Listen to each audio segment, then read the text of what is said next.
à toutes, bonjour à tous et surtout bonjour à toi Grégoire tout d'abord un grand merci d'avoir accepté notre invitation pour cette interview sur les ondes de Choc FM 105.1. Comment ça va Grégoire aujourd'hui? Mais ça va très bien et toi? Bah écoute, moi ça va super, je suis surtout très très très contente de t'avoir avec nous. On va pouvoir parler de la sortie de ce dernier album baptisé Vivre, avec notamment le single du même nom qui fait actuellement partie de notre palmarès. D'ailleurs, n'hésitez pas les auditeurs de Choc FM 105.1 à aller voter pour le titre de Grégoire sur notre site chocfm.ca. Mais avant toute chose, est-ce que tu pourrais t'introduire pour les gens qui ne t'ont pas encore connu ou reconnu? Est-ce que tu pourrais nous dire quelques mots sur toi, Grégoire? Tout à fait, je m'appelle Grégoire, je suis un chanteur français. J'ai été le premier chanteur issu du financement participatif via le site My Major Company, créé par Michael Goldman, qui est le fils de Jean-Jacques Goldman. Donc, on me proposait mes chansons et les internautes misaient de l'argent et ont gagné de l'argent en fonction de mon succès. Et j'ai été le plus gros vendeur de disques en France en 2009 devant Rihanna.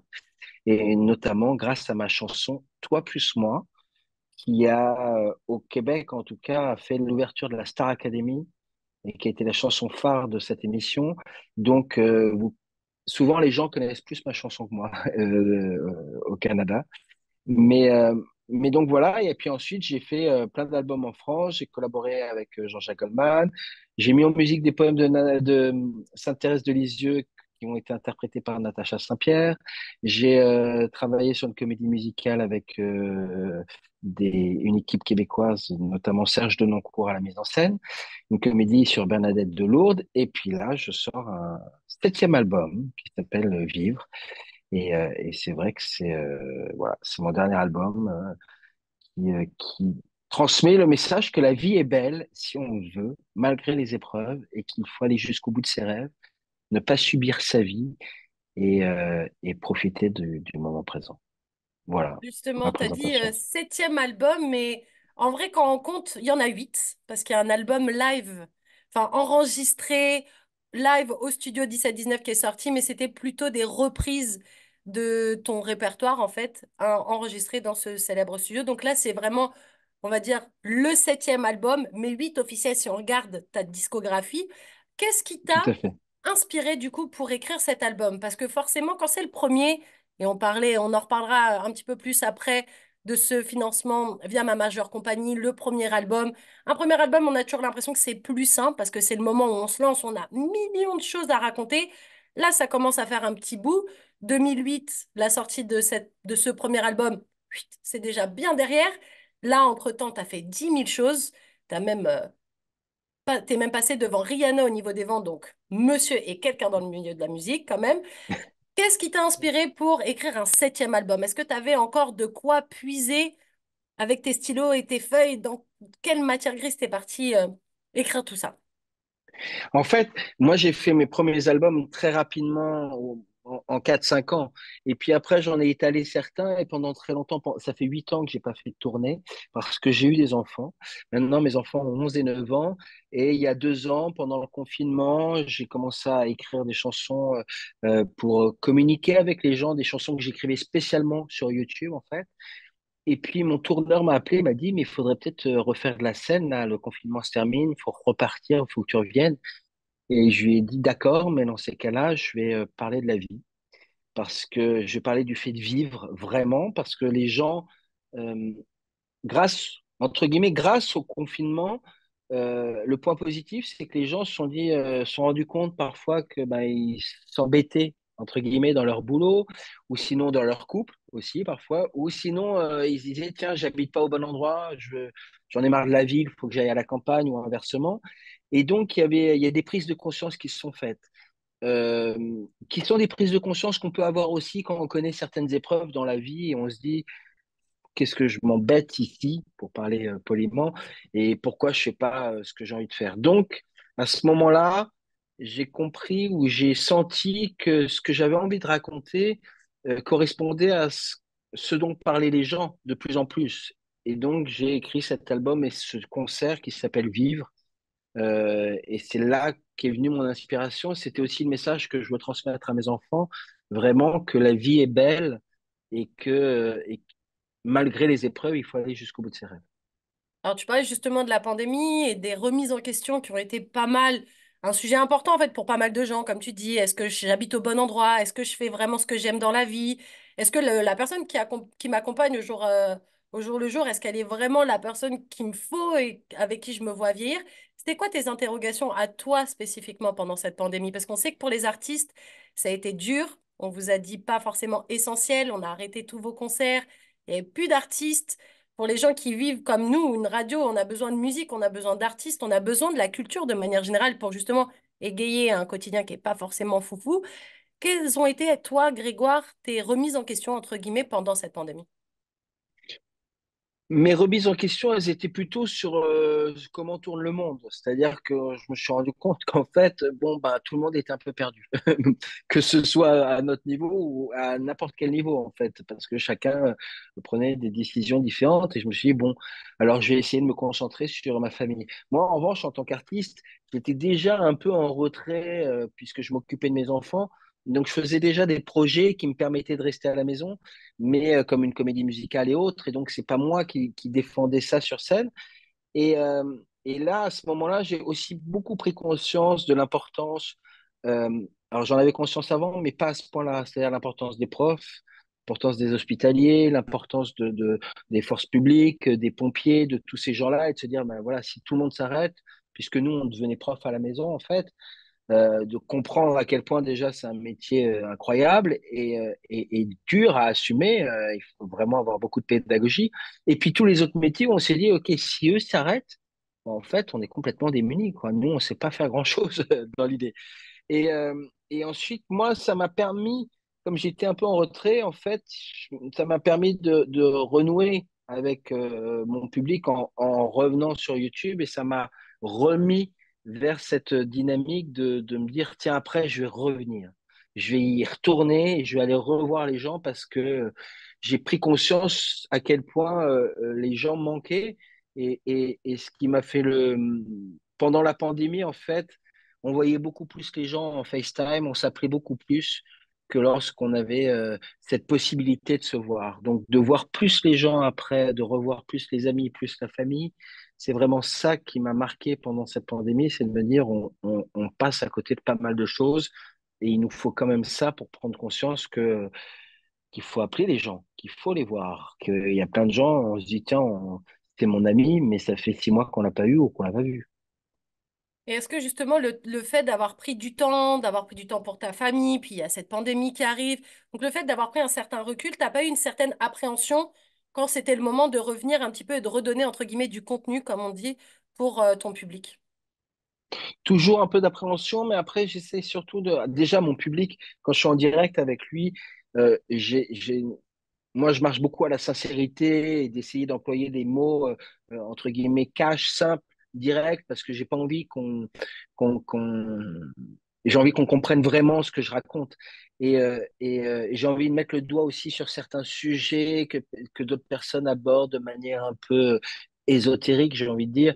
Non, moi, quand je parle du deuil, j'ai envie de parler du deuil. Quand je parle de, voilà, j'ai envie d'employer des mots simples, pas forcément faciles, mais en tout cas, quand je parle de la paternité, je parle vraiment de la paternité et je parle à mon enfant. Et j'ai envie que les gens le comprennent et que les parents puissent se l'approprier aussi. Donc j'essaie de faire les choses simples et ça m'a permis vraiment de revenir et d'avoir ce rapport-là très, très sincère au public qui donc lui me renvoie aussi sa sincérité et souvent me raconte leurs histoires. Donc après, quand j'ai commencé à faire un premier concert après la pandémie, j'avais peur parce que je présentais quelque chose qui était beaucoup plus sincère qu'avant.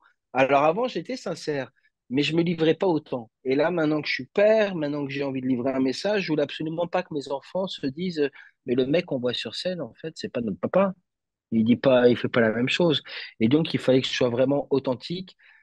Je me suis dit, si je suis authentique, il y a pas trop de risques, en fait, parce que si je me plante, c'est que les gens voulaient pas me voir comme ça, et tant pis, puisque moi, j'ai envie d'être authentique. Et puis, sinon, il y a quand même beaucoup de chances pour qu'ils me suivent aussi. Et donc, j'y suis allé, et finalement, ça a marché. Et je me sens vraiment épanoui comme ça. Donc, ça m'a permis, moi, d'avoir ce cheminement et de me dire, je vais vraiment aller au bout de mon discours et je vais pas prendre des pincettes Avant, je pouvais mettre des chansons de manière un peu plus subtile, en disant, tiens, c'est sur une séparation, alors que c'était sur le deuil, par exemple. Et maintenant, non, chaque chanson, il faut que je parle cash, parce que c'est ce qu'attendent les gens, et j'ai pris conscience de ça pendant la pandémie. Est-ce que du coup, tu es d'accord avec le fait qu'on récupère ce qu'on reflète? Si on est bienveillant, bah forcément, son public en face va être bienveillant. Et du coup, bah, c'est plus simple d'aborder des sujets peut-être un peu compliqués, des sujets sur lesquels peut-être on se mettait des censures avant. Et puis le fait aussi que tu deviennes père, que tu prennes de l'âge, bah, du coup, tout ça, ça prend plus de sens et que tu as envie de bah, parler franco, en fait, aux gens. Carrément, que vraiment, je suis épanoui et authentique dans ce que je fais, parce que, effectivement, quand on parle du deuil, des choses dont on ne parle pas, en fait. Parce que quand il nous arrive des deuils comme ça, bah, les gens, ils sont là le jour du deuil, et puis après, bah, c'est compliqué.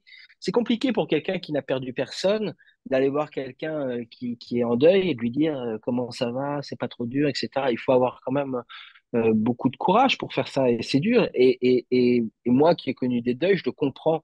C'est pas forcément, on n'a pas forcément envie d'en parler à tel moment ou à tel autre. En revanche, quand j'en parle dans le cadre d'un concert, et ben à la fin, les gens viennent se confier. Et ou quand j'en parle sur les réseaux, les gens viennent se confier parce que j'en parle comme ça, et eux, ils peuvent choisir le moment où ils écoutent la vidéo et puis ils disent tiens, ou sinon à la fin du concert, ils disent voilà, là c'est le moment d'en parler parce qu'il s'est confié.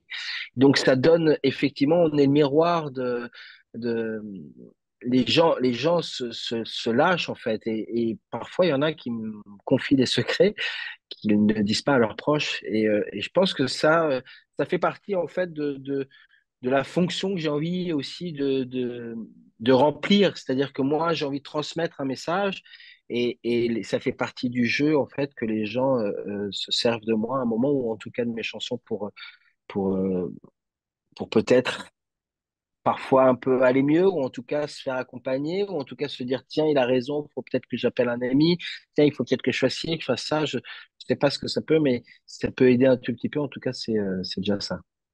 Alors, dans cet album, il s'appelle Vivre. Moi, je trouve que justement, il donne la pêche. Alors, il y a des chansons un peu plus lentes, mais la plupart sont quand même good vibes, comme on aime dire, de manière anglophone. Mais ça donne la pêche, ça donne le sourire. Justement, est-ce que c'était fait exprès que le titre porteur de cet album qui ouvre un petit peu la promotion et tout ça, ce soit justement ce titre Vivre? Oui, bah, c'est pour ça aussi que c'est le titre de la tournée, c'est le titre de l'album, et c'est le premier titre qui ouvre l'album, et c'est le dernier titre qui ferme l'album, puisque c'est la Ouais. version acoustique de Vivre qui ferme. Donc il y a vraiment cette idée-là, et c'est pour ça aussi que la pochette, elle est très solaire, je suis en train d'éclater de rire, et qu'on a mis, on s'est inspiré un peu du graphisme des dessins de Keith Haring, Ouais. et où il y a le cœur, celui qui a fait le cœur, pour ceux qui ne voient pas, avec des traits autour qu'on voit sur énormément de t-shirts un peu partout, et qui a toujours fait des dessins très très solaires, colorés, et donc on s'est inspiré de ça aussi. C'est pour ça qu'il y a toute cette dynamique-là, c'est parce que c'est vraiment un cri pour la vie, pour ne pas subir sa vie, pour profiter du moment présent. Et donc, ça aborde des thèmes comme le pardon, parce que je pense que le pardon, ça permet d'avancer et de vivre plus intensément. Donc, il y a ce thème-là, il y a la chanson Vivre qui est colorée. D'ailleurs, le clip, il y a des enfants, parce que la vision que j'ai de la vie, c'est une vision d'enfant, en fait. C'est d'essayer de regarder toujours le monde avec ces yeux-là, avec cette espèce d'innocence et de naïveté au sens positif du terme. Donc il y a vraiment, oui, oui, tout est vraiment pensé pour ça, et pour faire un album qui soit solaire, qui parfois effectivement aborde des thèmes un peu douloureux, mais qui font partie de la vie. Parce que si à un moment, j'allais dire, si on évacue ces problèmes comme ça, au final, on les garde en soi, et on se crée quelque chose qui n'est pas fluide. Je pense qu'il faut lâcher les choses, et donc parfois il faut parler de l'absence, par exemple, qui fait mal, mais pour mieux la surmonter, ou en tout cas pour mieux la comprendre, et pour pouvoir mieux vivre encore après. Alors moi, en écoutant cet album, il y a une chanson qui m'a fait, en tout cas le titre d'une chanson qui m'a fait sourire, ça s'appelle Une trace d'amour, chanson pour les trop bons, trop cons. Pourquoi ce titre? Et puis, est-ce que du coup, double question dans ma question, est-ce que tu penses que quand on est trop gentil dans cette société, bon, on a tendance à se faire un peu marcher dessus? Alors, mais c'est sûr que quand on est trop gentil, que ce soit dans la société ou n'importe où, on se fait marcher dessus. Après, moi, je fais partie des trop bons, trop cons. Et c'est vrai que c'est, comment dire, euh, je préfère faire partie de ce camp-là que d'aller que de l'autre. En revanche, j'ai surtout cette chanson-là, elle est vraiment née pendant le confinement parce que tout à l'heure tu parlais des essentiels, des artistes, de ces choses-là, et puis après je pensais aussi effectivement euh, donc aux hospitaliers, aux éboueurs, aux policiers, aux pompiers, parce que souvent, par exemple, on peut parler des policiers, on met le doigt sur certains faits de policiers, mais une majorité de policiers, bah, ils font leur boulot, ils font ce qu'ils On est bien peuvent. content de les Euh, avoir quand on a un on est problème, bien de les content de les appeler et qu'ils avoir, arrivent. exactement. Ils gagnent pas des milliers et des cents non plus. Et puis la plupart, voilà. Donc moi je voulais parler, et je pense aussi aux bénévoles, de toute cette espèce de majorité silencieuse qui prime un peu, qui fait son boulot. Je pense aux agriculteurs aussi, à tous ces gens-là qui nous fournissent en fait des besoins essentiels. Et puis même aux chanteurs qui sont pas forcément des grandes gueules, qui font juste leur musique et qui nous la donnent. Il y avait notamment Goldman à l'époque, mais voilà, ce sont des gens qui s'expriment en chanson. Et donc c'était vraiment cette idée-là de se dire, et parfois on n'a pas la place qu'on pourrait mériter, ou on n'a pas la reconnaissance, mais souvent, ces gens-là, les trop bons, trop cons, ils demandent pas de la reconnaissance. Ils demandent juste de pas être pris pour des cons, en fait. Ils demandent juste de pas se faire écraser les pieds. Et je pense pas que la gentillesse, ce soit un défaut. Et souvent, les gens qui sont un peu trop gentils, et ça, on s'en rend compte plus tard avec le temps, hein, mais même, j'allais dire, quand on est jeune, les gentils, ben, on se fout de leur gueule, hein, enfin, un peu. Hein. Même dans l'amour, on recherche toujours les gens qui sont. Quand on est jeune, on a souvent des relations compliquées, amoureux. Hein, et c'est plus On tard aime qu'on bien les comprend bad que, boys, on aime bien les bad girls parce que ça donne un peu de voilà, piment, on va pas se cacher. voilà. On aime bien les choses qui vont en haut, en bas, dans tous les sens. On a besoin d'adrénaline, mais on se rendra compte que sur la longueur, un couple qui marche, c'est un couple qui est équilibré, où vraiment c'est serein. Et ça, on a besoin du temps. Donc ça j'allais dire, je blâme personne parce que c'est l'expérience. Et puis voilà, après, moi, j'ai rencontré beaucoup de gens qui travaillent dans ce genre de milieu. Et je me dis, et j'avais envie de leur rendre hommage. Ces gens-là qu'on n'entend pas qui se font, qui s'embêtent toute la journée parfois. Et je voulais bah, leur donner un peu de reconnaissance parce que ces gens-là laissent des traces d'amour et ces gens-là permettent au monde d'avancer. En plus, c'est une chanson qui est pile un peu dans le contexte parce qu'on rappelle qu'en ce moment où on se parle, il y a des grosses manifestations en France, notamment de la part des agriculteurs parce qu'ils en ont peut-être aussi un peu marre d'être trop bons et trop cons. Exactement, et c'est vrai que c'est marrant parce qu'ils bloquent toutes les routes en France et personne ne râle. Ouais. Et C'est-à-dire tout le monde que a l'air de c'est... leur côté alors que ça embête pas mal de gens. Il y a des millions de kilomètres de bouchons. Mais comme quoi, des mais- fois, on est toujours du côté de la minorité parce que c'est des gens qui nous apportent la farine qui va être utilisée pour notre baguette chaque jour ou du Et lait pour puis notre surtout, du côté de la raison, c'est-à-dire qu'il y a eu d'autres manifestations en France où la moitié de la population gueulait en se disant ils nous font chier, cela, pardon, pardon pour l'expression, mais ils nous embêtent, cela. Alors que là, les agriculteurs, voilà, ils ne demandent pas grand-chose. Et au bout d'un moment, on ne les entend pas. Et ils montent et ils bloquent des endroits en disant on paralyse un peu le pays et tout le monde le comprend. Tout le monde se dit bah, c'est pas grave, je vais faire 2 heures de trajet en plus, mais je comprends bien et j'aimerais pas être à leur place. Et ils ont raison de gueuler. On espère qu'ils vont se faire entendre. Et donc, quand c'est bien fait, quand la raison est valable, et surtout, voilà, ces gens-là n'ont rien dit pendant des années. Ça nous paraît logique en fait. On s'est même demandé pourquoi ils l'ont pas fait avant. Donc, ça rejoint tout à fait ce mouvement-là en espérant qu'il n'y aura pas de débordement. Mais pour l'instant, en tout cas, ça a l'air de progresser dans le bon sens et j'espère qu'ils seront entendus. Et c'est vrai que voilà, j'avais envie de rendre hommage à ces gens qui ont attendu longtemps avant d'aller gueuler quand même. Hein. Et pour revenir à cet album, c'est quoi le meilleur souvenir durant la réalisation de ce dernier-là? Parce qu'on le disait en début d'interview, c'est déjà ton septième album. Donc forcément, il y a des trucs où c'est plus une surprise. La première fois qu'on rentre dans un studio, forcément, tout est magique, tout est nouveau. Là, ça fait 7 albums, 7 réalisations, mais il y a forcément un petit moment Nutella, comme moi j'aime bien les appeler, un petit moment qui croustille plus que les autres. Bah, en fait, à peu près tout l'album, parce que c'est pour la première fois, généralement, je fais les arrangements de couche par couche avec des musiciens, avec des ingénieurs du son. Et là, pour la première fois, j'ai envoyé les pianos-voix. parce que je voulais que l'arrangeur, Julien Comblat, m'emmène autre part. Qu'il puisse partir d'une feuille blanche presque, il avait ma mélodie et mon texte, mais qu'il tente des trucs, et puis après on en discutait, et il m'a emmené dans des endroits sur lesquels, enfin, sur des territoires auxquels je ne m'attendais pas. Et donc, il y a eu beaucoup de surprises à ce moment-là. Et on a commencé à travailler tout cet album, notamment aussi la pochette à côté, donc comme je le disais, inspiré de Keith Haring. Et donc, tous ces moments-là où on rencontre le graphiste et qui comprend ce que je veux dire, ça a vraiment été une sorte comment dire, comme un premier album, parce que ça fait tellement longtemps que j'ai pas préparé le retour, vu que ça fait 8 ans que j'ai pas fait de scène et que j'écrivais beaucoup pour d'autres chanteurs. En fait, là, de me dire, tiens, je vais retourner là-dedans, je vais lancer une chanson, je sais pas comment elle va être accueillie. Alors, j'ai la chance d'être assez connu en France pour qu'on puisse l'écouter, la chanson. Je sais que les programmateurs radio l'ont écoutée.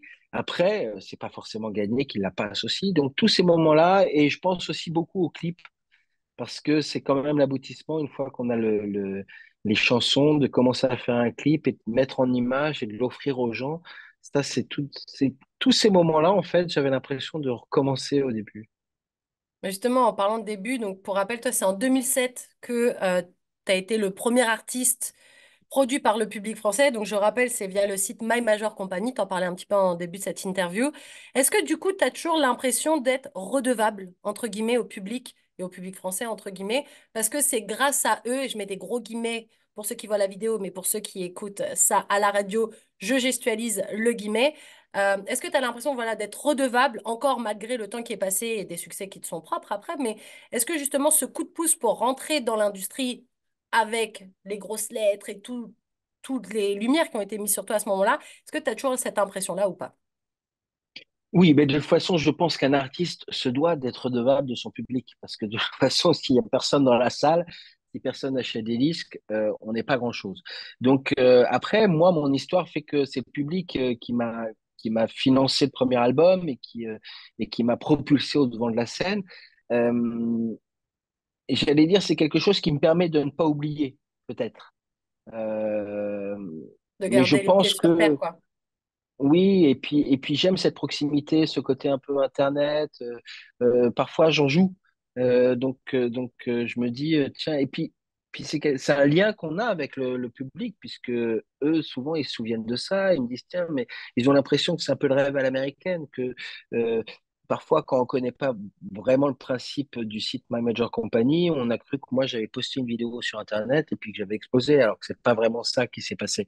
Mais en tout cas, moi, c'est quelque chose qui me colle à la peau. J'ai été produit par le public et donc de toute façon, je leur serai toujours redevable. Mais je pense qu'on l'est tous parce que aujourd'hui, les plus gros artistes français, en tout cas, ce sont des gens qui sortent de The Voice, qui sortent de Star Academy, qui sortent donc de sites, qui sortent comment dire, qui sortent d'émissions où le public a un rôle majeur. Donc, on est tous redevables du public. Après, c'est vrai que moi, j'avais 347 producteurs, donc ça, je n'oublie jamais que les gens sont là et la ferveur populaire, moi, me fascinera toujours. Alors nous, tu sais, sur chaque FM 105.1, on a à cœur de mettre en avant la francophonie, qu'elle vienne du Grand Toronto ou de partout, partout dans le monde. Toi, justement, tous tes textes, tu les écris. J'ai encore regardé tous les crédits d'auteur de cet album et il n'y a que toi. Justement, je me Oui, demandais à quel point pour toi c'était important de continuer à écrire. Parce que justement, ta musique, elle commence à être diffusée, ça fait un bail que tu es dans l'industrie de la musique. Certains artistes, à un certain moment, ils se disent, faut que je m'exporte un peu plus. Et le français, c'est cool, mais j'ai peut-être envie de faire un peu de l'anglais. Toi, tu continues vraiment à faire des albums français, francophones. Pourquoi et à quel point c'est important? parce que je trouve que la langue française, elle est absolument magique. Moi, j'adore les textes, j'adore les mots. Donc, et puis c'est ma langue maternelle, donc j'allais dire, je m'exprimerai jamais aussi bien en anglais qu'en français, déjà, premièrement. Après, je pense que j'allais dire, il faut pas être dupe non plus, hein. Les Anglais, les Américains, ils ont déjà tellement de talent que c'est compliqué d'aller se faire une place là-bas aussi. Mais en revanche, collaborer sur des projets anglophones, ça m'amuserait et j'adorerais.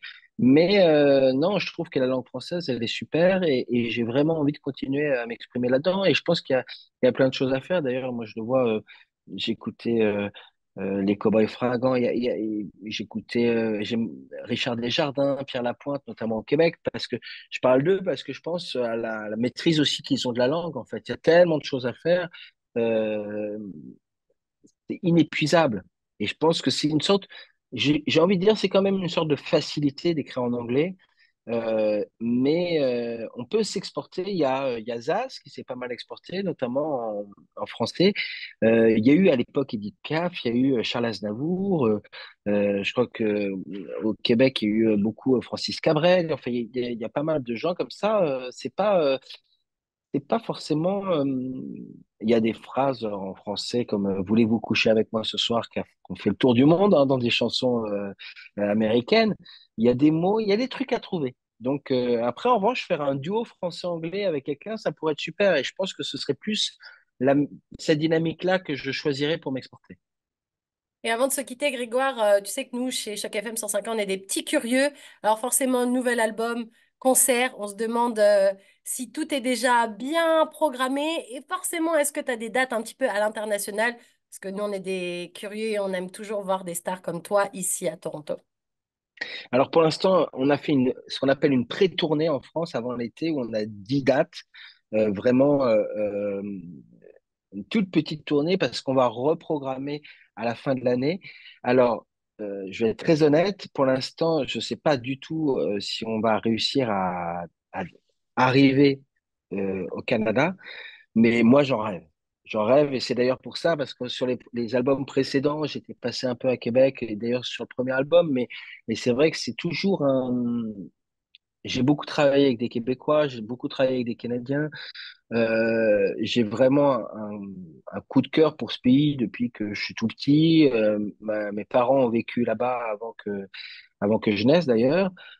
Donc il y a vraiment quelque chose qui me tient à cœur et c'est d'ailleurs pour ça que sur cet album, j'ai dit mais le Canada, le Canada, le Canada. C'est pour ça qu'on commence à faire des choses déjà à échanger comme ça. En tout cas, moi, je vais venir. C'est sûr que je vais au moins venir 2, 3 jours pour faire des choses, pour rencontrer, peut-être te rencontrer, en tout cas rencontrer pas mal de médias, pas mal de gens, pas mal et quelques publics.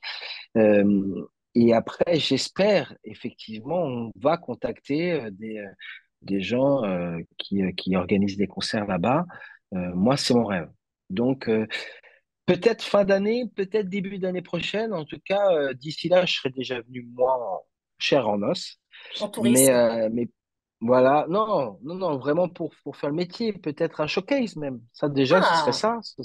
Ce serait bien. Ça s'organise plus facilement qu'un concert. Après, moi, mon rêve, ce serait de faire un concert.